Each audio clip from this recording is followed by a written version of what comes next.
So I've got a GE dishwasher. It's a GE Nautilus, and it just sits here and beeps at me. One of the things could be you forgot to close the door. I've been through that. The door's closed and everything.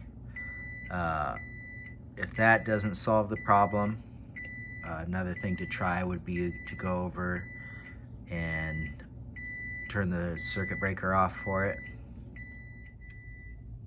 So we'll just go over here and drop that, and for this video I'll just turn it back on in a few seconds, but you could try turning it off up to like 5 or 10 minutes or something. And if you're lucky, that might be enough to reset it. You could also try hitting a different cycle or something, try to get it back into cycle or something. So those are the easy things to try. And of course, you always want to do the easy things first. There's even a filter here and back here that you can maybe try cleaning. That might help, I don't know.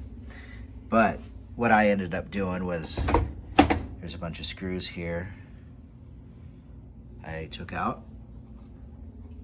And then after that, here's the control board.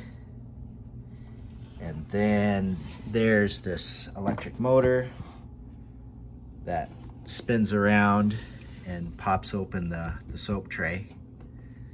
And what I found is a broken wire going to my limit switch.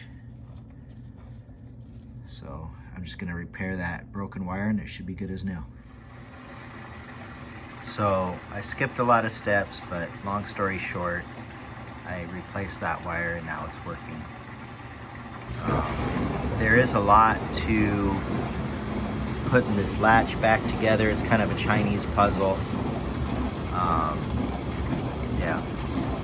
So yeah. And one final note is that a lot of that wiring in there is 120 volt AC. So while I was working on all that stuff, I had my circuit breaker drop, so I didn't get shocked or electrocuted.